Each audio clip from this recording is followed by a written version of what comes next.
of two people.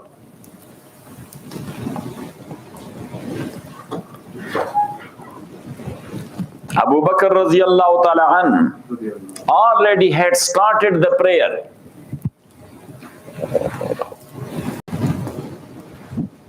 When he felt that Prophet ﷺ is coming, so he was trying to come back, because in the presence of the Prophet, nobody can lead the prayer. But Rasulullah sallallahu alayhi wasallam, he indicated him to be in his place.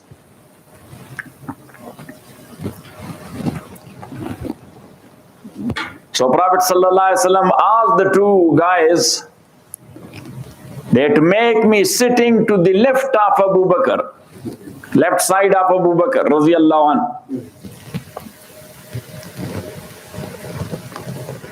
So Prophet sallallahu alayhi wasallam started from where Abu Bakr left.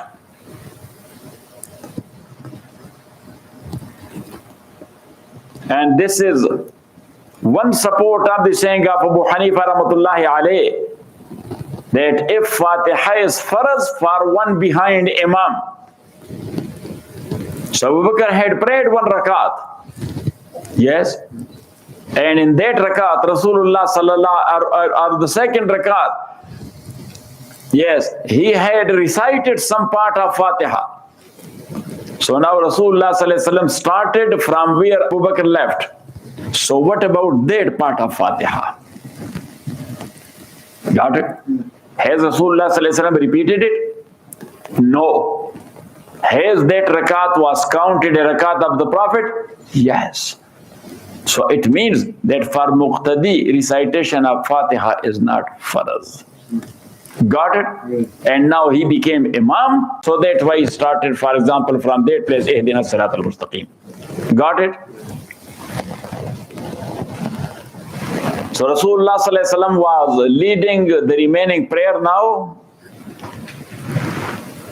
is because of sickness.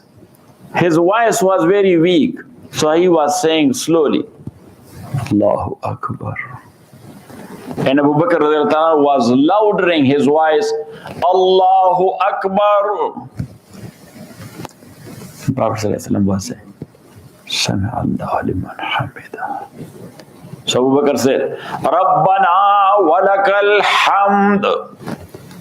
Then Rasulullah ﷺ said, Allahu Akbar. So Abu Bakr said, Allahu Akbar. That is. Got it? Yeah.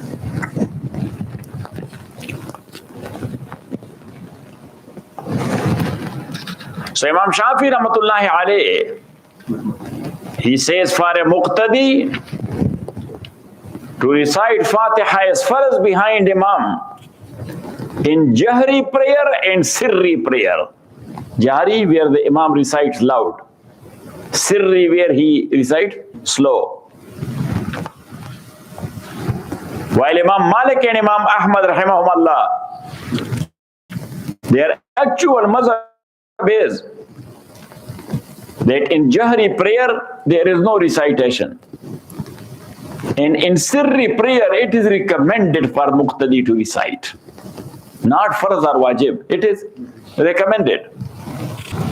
And Imam Abu Hanifa rahmatullah alayhi says recitation of Imam is recitation.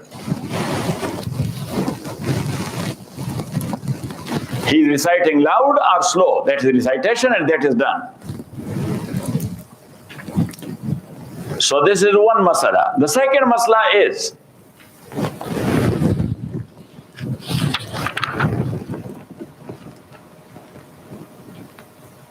that Abu Bakr radiallahu ta'ala an, that Rasulullah sallallahu alayhi wasallam, he was sitting leading the prayer, but Sahaba were standing behind.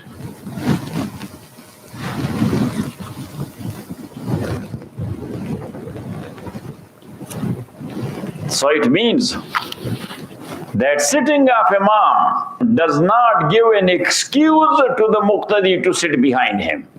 That's what Imam Shafi says.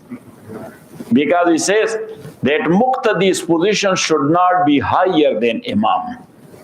So now sitting prayer, that is lower category.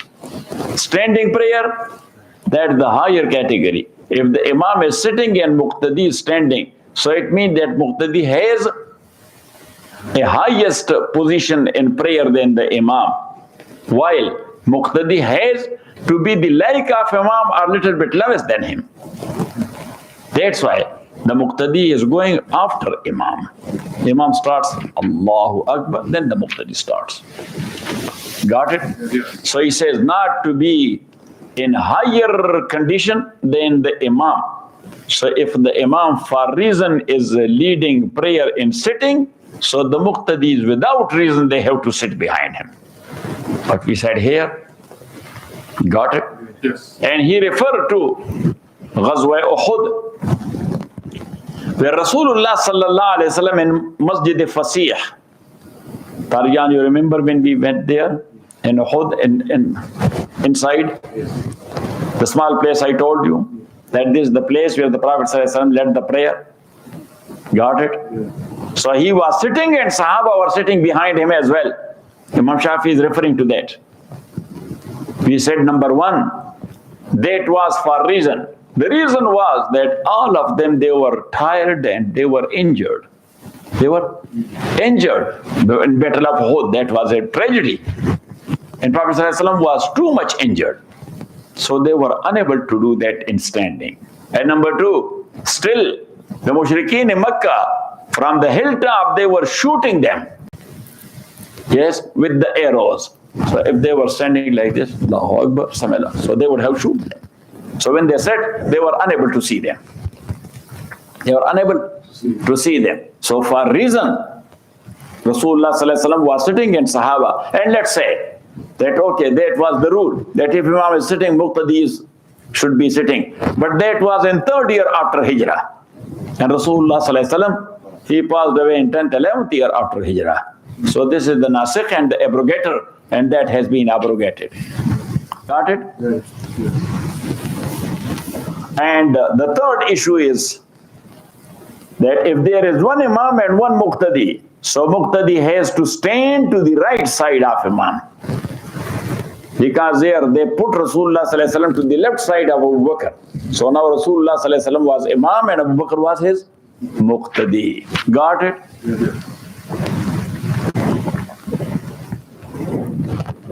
One day before his death, Prophet ﷺ set free all his slaves. He had 6 or 7 dinars at home.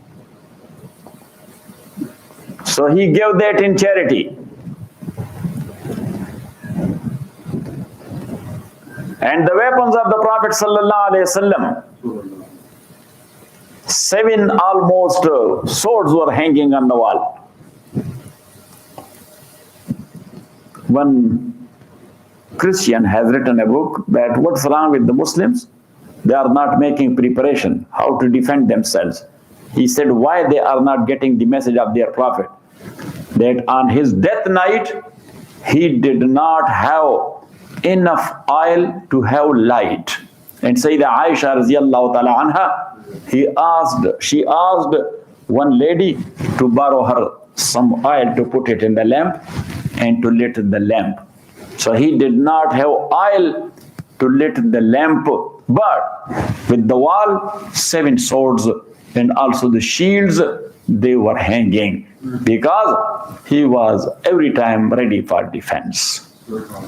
And he said that the moment, the Christian wrote it, that the moment the Muslim ignored that philosophy of their Prophet, they got lost. وصلى الله تعالى على خير خلقه محمد.